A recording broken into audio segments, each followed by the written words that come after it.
Morning everyone, welcome back to my YouTube channel. आज हम बात करने वाले हैं new DHS syllabus for pharmacist के बारे में। ठीक है, क्योंकि बहुत का मैसेज आता है, सर आप इस पे वीडियो क्यों नहीं बना रहे हो। देखो, इस पर थोड़ा टाइम लेना पड़ता है। जब सिलेबस चेंज होता है हम तुरंत वीडियो बना नहीं सकते, इसके लिए थोड़ा टाइम लेना पड़ता है। जो सिलेबस जो चेंज हुआ वो अप्रैल से चेंज हुआ है। ठीक है, अप्रैल की 1 तारीख से ना सिलेबस चेंज हो गया टोटल। तो उसके बाद बहुत सारे स्टूडेंट लोग एग्जाम दिए थे, फेल हुए थे इसके अंदर, जो मेरे सब्सक्राइबर थे। तो जब मैंने उन लोग से बात किया तो लोग बताया कि सर यही क्वेश्चन आ रहे हैं। तो फिर वो क्वेश्चन को मैंने एक नोट डाउन किया, तो हम उसके ऊपर आज डिस्कस करेंगे। ठीक है, और बहुत सारे लोग बोल रहे थे सर कि डीएचए का प्रोसेस कहाँ से करवाना है। ठीक है, तो उसके बारे में हम थोड़ा बहुत देख लेंगे, जो कि चेंजेस हुए new DHA syllabus for pharmacist के बारे में। ठीक है, तो पहले हम जान लेते कि डीएचए का जो एग्जाम होता है वो कितने टाइम कितने क्वेश्चन के आते हैं। ठीक है, जो डीएचए का एग्जाम होता है, टोटल डीएचए का एग्जाम,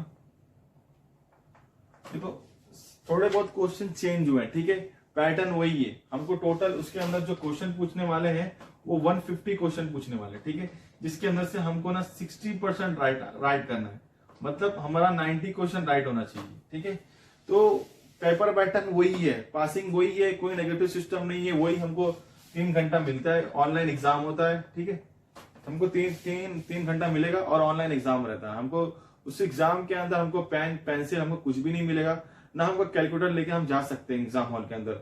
हमको जब भी एग्जाम देने के लिए जाएंगे तो एग्जाम के ऊपर जो डिस्प्ले पे ना स्टेप बाय स्टेप एक एक क्वेश्चन शो होता है, और उसी डिस्प्ले के अंदर हमारा कैलकुलेटर मौजूद रहता है। तो हम उसी कैलकुलेटर से हम उसको कैलकुलेशन वाले जो क्वेश्चन है हमको वो सॉल्व करना रहेगा। ठीक है, ठीक है, तो ये डीएचए फार्मासिस्ट के बाद डीएचए फार्मासिस्ट का जो एग्जाम होता है, ठीक है, वो बी फार्मा के बाद होता है। ठीक है, बी फार्मा के बाद 2 साल के बाद एग्जाम दे सकता है। ठीक है, अब हम बात करते हैं असिस्टेंट फार्मासिस्ट की, असिस्टेंट फार्मासिस्ट का। ठीक है, जो इसका जो अगर हम सिलेबस की बात करें, उसका सिलेबस कुछ भी चेंज नहीं हुआ। ठीक है, ये हमारा पुराना सिलेबस ही है। ठीक है, हमारे पास वो जो पुराने नोट्स है वही हमको रिफर करना है। वही रिफर करने के बाद हम उसको एग्जाम दे सके, हम इजीली क्लियर कर सकते हैं। और अभी ना जो असिस्टेंट फार्मेसी, ठीक है, असिस्टेंट फार्मेसी किसको बोलते हैं, ठीक है, जो डी फार्मा करने के बाद 2 साल का एक्सपीरियंस लेता है, उसके बाद एग्जाम देता है। ठीक है, तो उसको बोलते हैं हम असिस्टेंट फार्मासिस्ट। तो अभी उन लोगों के पास ना गोल्डन टाइम है। ठीक है, तो आप ना जितने जल्दी हो सके उतना जल्दी एग्जाम दे दीजिए। ठीक है, उसके पता नहीं उसके बाद कभी सिलेबस चेंज होगा तो फिर इसमें भी दिक्कत आने की जो चांसेस वो बढ़ जाएंगे। ठीक है, तो एक ये हो गया हमारा असिस्टेंट फार्मेसी का। और जो डीएचए फार्मासिस्ट की अगर हम बात करें, जो मेन हमारा जो टॉपिक है वो डीएचए फार्मासिस्ट का है। ठीक है, के बारे में इसमें से कौन कौन से टॉपिक्स जो आ रहे हैं, जो ज्यादातर पूछे जा रहे हैं, तो जो मैंने बहुत जो एग्जाम दिया था, जब मैंने उन लोग से बात किया तो लोग बता सर ऐसे ऐसे क्वेश्चन टाइप्स के पूछे जा रहे हैं। देखो, जो एक आता है टॉक्सिकोलॉजी का हम बात करें तो ये 5% हमको पूछ रहा है। ठीक है, फिर हम प्रेगनेंसी और लैक्टेशन की अगर बात करें तो ये हमको 5% में से पूछ रहा है। ठीक है, जो हमारा पेडियाट्रिक एंड गैस्ट्रेटिक की अगर बात करें तो ये हमारा 7% के आसपास क्वेश्चन पूछ रहे हैं। ठीक है, फार्मेसी कैलकुलेशन, ठीक है, ये हमारा 15% के आसपास पूछ रहा है। फिर ये फार्मास्यूटिकल केयर में 35% के आसपास पूछ रहा है। फिर ये मेडिकल सेफ्टी के बारे में अगर बात करें तो हम इसमें से 5% क्वेश्चन पूछ रहा है। ठीक है, फिर हम केस स्टडी की बात करें, ठीक है, इसमें से 20% पूछ रहा है। और फिर हम ओवर काउंटर मेडिकेशन के बारे में बात करें तो ये 10% के आसपास पूछ रहा है। ठीक है, अगर देखा जाए। और फिर ये हम फार्मेसी लॉ एंड एथिक्स की बात करें तो ये हमारा 10% के आसपास पूछ रहा है। फिर जो हमारा जो नया जो ऐड हुआ है वो है केमिस्ट्री हमारा 50% के आसपास हमारा पूछ रहा है। ठीक है, 50% के आसपास पूछ रहा है। तो ये तो हो गया जब जो टॉपिक्स के बारे में ना, जो सिलेबस के बारे में अगर देखा जाए तो ये सब कैटेगरी के ना क्वेश्चंस डीएचए के एग्जाम के अंदर पूछता है। ठीक है, लेकिन जो 3 चीज ना बहुत मेन है। ठीक है, ये तो हमको देखो, ये हो गया हमारा फार्माकोलॉजी में से पूछेगा। ठीक है, ये हमारा लैक्टेशन भी फार्माकोलॉजी में आ जाता है, फिर ये भी हमारा फार्माकोलॉजी में आ जाता है। फिर ये जो हमारा होता है एक ये, ठीक है, देखो याद रखना, मैं गोल्ड डायरा मार देता हूँ, ये एक इंपॉर्टेंट है, बहुत इंपॉर्टेंट है। ये हमारा हो गया इंपॉर्टेंट, ये हो गया हमारा बहुत इंपॉर्टेंट है। ठीक है, फार्मेसी कैलकुलेशन। फिर जो आता है ये, इसके बारे में हम डिस्कस करेंगे बाद में। ठीक है, फिर ये फार्मास्यूटिकल केयर, ठीक है, ये नॉर्मली ये भी बहुत इंपॉर्टेंट है। ठीक है, और फिर हो गया मेडिकल सेफ्टी, ये भी हमारा फार्माकोलॉजी में से ही पूछता है। ये भी हमारा जो है ना 35% जो ऊपर बताया मैंने, ये भी फार्माकोलॉजी में से ही पूछ रहा है। ठीक है, फिर ये जो हमारा था केस स्टडी, फिर ये हमारा आ जाता है over the counter of medication. ठीक है, over the counter of medication. और फिर आता है हमारा फार्मेसी लॉ एंड एथिक्स के बारे में, और फिर हम आता है केमिस्ट्री के बारे में। ये केमिस्ट्री, ठीक है, जो हमारा इंपॉर्टेंट है ये है हमारा फार्माकोलॉजी इंपॉर्टेंट एक। फिर हमारा आता है केस स्टडी इंपॉर्टेंट, ठीक है, इंपॉर्टेंट 2, ठीक है। फिर ये हमारा आता है ओवर द काउंटर, ठीक है, इंपॉर्टेंट 3। फिर ये हमारा आता है केमिस्ट्री इंपॉर्टेंट 4। फिर ये हमारा आता है फार्मास्यूटिकल केयर इंपॉर्टेंट 5, ठीक है। ये हमारा जो मेन जो है ना इंपॉर्टेंट है, ठीक है। देखो जब सिलेबस जब चेंज हुआ था, जब नया सिलेबस आया ना, उसके अंदर केमिस्ट्री क्वेश्चन ऐड हो गए, ठीक है। उसके अंदर हमारा केमिस्ट्री क्वेश्चन जब ऐड हो गए और हमारा जो कैलकुलेशन हो गया वो ऐड हो गया। देखो पहले कैसा था, जो स्टूडेंट लोग मुझे मैसेज करते सर मुझे कैलकुलेशन नहीं आता है, मुझे इतना, मैं मैथ्स में इतना अच्छा नहीं हूँ, तो क्या कैलकुलेशन छोड़ सकता हूँ क्या? तो उस टाइम लोग जब कैलकुलेशन को जब एग्जाम में जब लोग कैलकुलेशन छोड़ देते थे तो भी एग्जाम इतना इजी था कि वो इजीली क्लियर कर पाते थे। लेकिन अभी क्या होगा, केमिस्ट्री भी ऐड होगा, तो जो लोग स्टूडेंट लोग बोलते हैं अब तो मुझे केमिस्ट्री भी नहीं आता है, कैलकुलेशन भी नहीं आता है, तो जब वो लोग एग्जाम देने के लिए जाते हैं तो एग्जाम में वो फेल हो जाते हैं, ठीक है। ये एक बहुत मेन रीजन है। और केस स्टडी भी एक आ गया, उसके अंदर केस स्टडी भी ज्यादा पूछने लगा।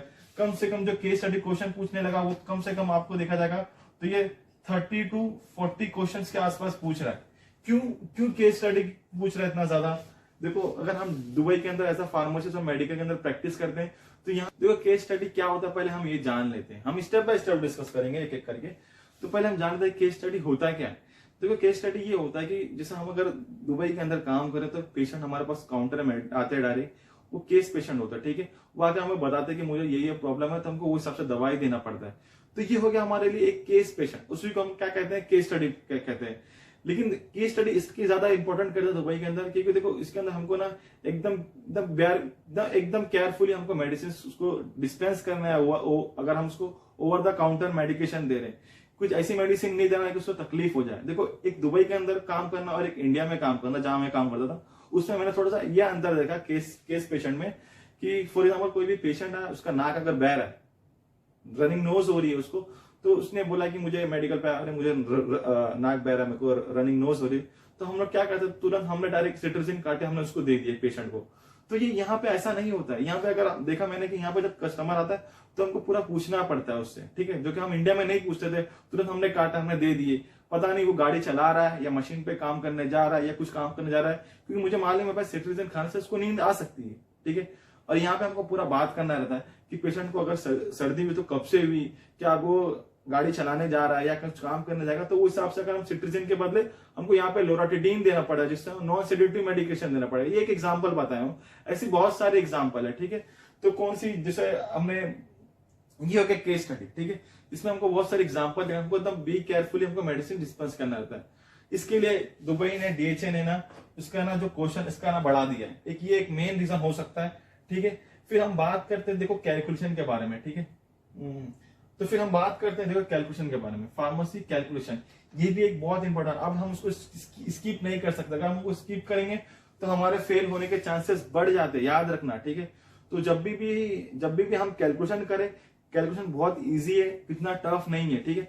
ज्यादा कंसंट्रेशन पूछेगा, या हमारा जो डोज है, पेशेंट को अगर हम इतना डोज दे रहे हैं तो उसकी अगर उम्र इतनी होगी तो उसको कितना डोज देना रहेगा, उसके देखो उसमें भी ना टोटल ना 7 से 8 पैटर्न में क्वेश्चन पूछ रहे, 7 से 8 पैटर्न में, अलग अलग पैटर्न में बात करें तो उसके ऊपर मैं लेक्चर लूंगा जल्दी से इंशाल्लाह। तो उसमें मैं आप लोगों को बताऊंगा कि क्वेश्चन कैसे पूछ रहे हैं और उनको कैसे क्रैक करना है, उसके बारे में मैं नेक्स्ट वीडियो जो बनाऊंगा ना तो मैं इसमें अपलोड करूंगा उसके अंदर, ठीक है। तो ये कैलकुलेशन भी बहुत इंपॉर्टेंट है, जो हमारा 15 से 20 क्वेश्चन हमारा कैलकुलेशन में से पूछ लेता है, ठीक है। तो हमको कोई देखो ये सब ना मेन है, जो इंपॉर्टेंट मैंने मार्क किया ना, ये सब बहुत मेन है। अगर हम उसको छोड़ते हैं तो हमारे फेल होने के चांसेस बहुत बढ़ जाते हैं, ठीक है। फिर ये होता है फार्मास्यूटिकल केयर, ठीक है। इसमें थोड़ा बहुत हमारे फार्मास्यूटिकल जो होता है उसके बारे में थोड़ा बहुत हमको देखने को मिल जाता है, और ये हमारा फार्माकोलॉजी के बारे में हमको उसके अंदर देखने को मिल जाता है, ठीक है। ये हो गया। अब बात करते हैं सबसे मेन केमिस्ट्री के, ठीक है। जो मेन जो सबसे ज्यादा चेंजेस हुए वो हमारे केमिस्ट्री में, केस स्टडी में और एक फार्मेसी में, ये फार्मेसी कैलकुलेशन। अगर हमने ये 3 अच्छे से अगर कर लिए और जो बाकी फार्माकोलॉजी में से पूछने वाला है,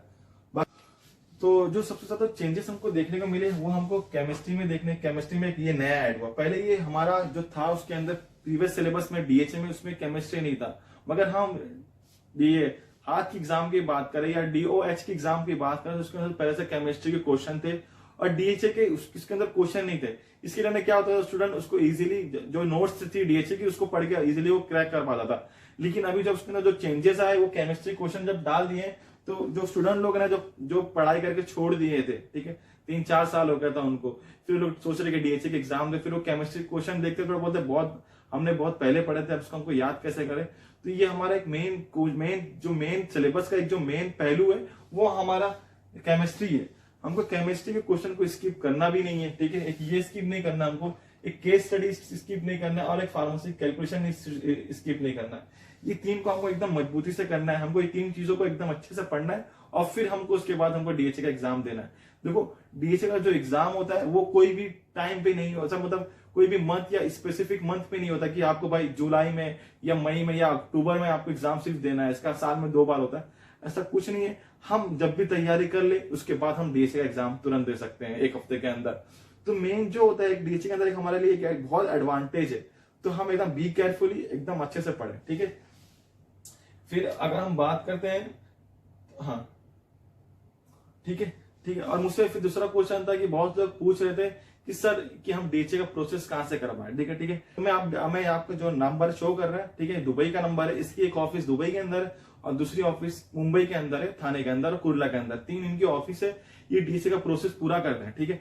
इसमें इनका जो कॉस्ट है डीएचए प्रोसेस का वो टोटल वो 80,000 रुपए लेते हैं, जिसके अंदर इनके पास न्यू डीएचए सिलेबस की नोट्स भी आपको फ्री में प्रोवाइड करेंगे उसके अंदर, ठीक है। अगर आपको नोट्स चाहिए तो ये तो अगर आपको ये नोट्स चाहिए तो यह लगभग 3,000 के आसपास इंडियन करेंसी का लोग चार्ज करते हैं, ठीक है। तो आप इनसे कांटेक्ट करके आप नोट्स या प्रोसेस आप इनसे चालू करा सकते हैं। देखो सब लोग अपनी, अगर आप उनसे प्रोसेस करवाते हैं तो आपको फ्री में नोट्स प्रोवाइड कर देंगे। लेकिन देखो अगर प्रोसेस की बात करें तो कोई 1,40,000 लेता है, कोई 1,30,000 लेता है, कोई 1.5 लाख लेता है, कोई 1 लाख रुपए। ये आपको 80,000 में न्यू डीएचए फार्मेसीज की नोट्स के साथ आपको प्रोवाइड करेंगे, ठीक है। अगर सिर्फ आपको नोट्स चाहिए तो ये आपको 3,000 के अंदर आपको नोट्स ये इंडिया करेंसी में आपको दे सकते हैं, ठीक है। देखो भाई हर कोई मेहनत करता है तो उस पर उन लोग ने ये रखे हुए, ठीक है, कि आप उनसे नोट्स खरीद सकते हैं। कोई भी यूट्यूबर अगर बोलता है कि फ्री में नोट्स देना या नोट्स खरीदना बेकार है तो ये गलत है, ये एकदम। अगर उन्हीं से आप बात कर लीजिए, ठीक है, कि हमें वो नोट्स आप दे दे, मुझे प्रोवाइड कर दे, तो वो आपको नहीं प्रोवाइड करेंगे, क्योंकि उनको देखो ये कैमरे के ऊपर तो हर कोई एकदम शरीफ बनता है, लेकिन ऐसा कुछ भी नहीं। जो उनका जो रहता है वो अपने आप सबसे वो 3,000 रुपए लोग ने रखे हैं, तो आप उनसे वो ले सकते हैं, ठीक है। अब हम बात करते हैं केमिस्ट्री के क्वेश्चन में, ठीक है। सबसे लास्ट पॉइंट हम बात करेंगे केमिस्ट्री के क्वेश्चन कैसे कौन कौन से पूछे जा रहे हैं और इसके बारे में, ठीक है। तो सबसे मेन इंपॉर्टेंट केमिस्ट्री क्वेश्चन है जो डीएचए के सिलेबस को चेंज में ज्यादा इंपॉर्टेंट रोल किया है इसने, ठीक है। तो इसने कैसे कैसे कौन कौन से केमिस्ट्री क्वेश्चन पूछे जरा मैं आप लोगों में डिस्कस कर लेता हूँ, ठीक है। तो देखो जो केमिस्ट्री को जो क्वेश्चन जो पूछे वो टोटल जो बात करें अगर हम एवरेज के बारे में, ठीक है, तो वो 10 से 15 के आसपास हमको देखने को मिले बहुत स्टूडेंट लोग को, ठीक है। एसिड के बारे में पूछे गए, ठीक है। और अगर हम देखा जाए तो सार के बारे में भी पूछा गया है और डायरेक्ट स्ट्रक्चर के बारे में पूछा गया कि उस डायरेक्ट स्ट्रक्चर दे दिया, उसके नेम आइडेंटिफिकेशन के बारे में भी पूछा गया था और हाइड्रोलिसिस और ऑक्सीडेशन के बारे में भी पूछा, ठीक है। अगर हम बात करें तो क्यूनिलिडीन हो गया, फ्लोरोक्यूनिलिन का जो एंटी मलेरिया में आता है, ठीक है, उसके बारे में भी क्वेश्चन पूछे गए, ठीक है। तो देखो शायद एक का एग्जाम और लगभग एक तो देखिए, ठीक है, एक का एग्जाम 6 तारीख को है, ठीक है। अगर वो कुछ भी वो बताता है या उससे मेरी बात होती है तो मैं आप लोग का डिस्कशन होगी कि जो केमिस्ट्री क्वेश्चंस और कौन कौन से पूछे हैं, ठीक है। तो एक हो गया और एक का एग्जाम और है लगभग, तो एक का एग्जाम और है 29 तारीख को, ठीक है। तो उससे भी अगर वो पास होता है, वो एग्जाम देता है, अगर वो मेरे कांटेक्ट में रहेगा तो अगर मैं उससे बात करूंगा तो वो मुझे बताएगा, तो मैं आप लोग को मैं बता दूंगा कि केमिस्ट्री में और कौन कौन से क्वेश्चन पूछे गए, ठीक है। तो ये सब इतने सारे जो केमिस्ट्री के क्वेश्चन आपको देखने को मिल सकते हैं, ठीक है। तो जो सबसे जो मेन है वो हमारा, देखो मैं बार बार इसके लिए बोल रहा हूँ कि हमारा केमिस्ट्री ज्यादा मेन है, केस स्टडी ज्यादा मेन है और हमारा फार्मेसी कैलकुलेशन भी बहुत ज्यादा इंपॉर्टेंट है, ठीक है। तो ये हमको 3 पे ज्यादा फोकस करना है। अगर हम ये तीनों अगर अच्छे से कर लेंगे तो हमारे पास होने के चांसेस ज्यादा हो जाते हैं। जो कैलकुलेशन है हमारे जो पुराने नोट्स है उसमें से ही हम ज्यादातर जो देखो कैलकुलेशन जो चेंज हुआ नहीं है, ठीक है, तो मोस्टली उसी जो पुराने नोट्स के अंदर जो कैलकुलेशन है वो हम उसमें देख सकते हैं, ठीक है। तो आज का टॉपिक हम यही खत्म करते हैं, मिलते हैं नेक्स्ट वीडियो में, तब तक के अल्लाह हाफिज। तो आज का टॉपिक हम यही खत्म करते हैं, ठीक है, मिलते हैं नेक्स्ट वीडियो में, तब तक के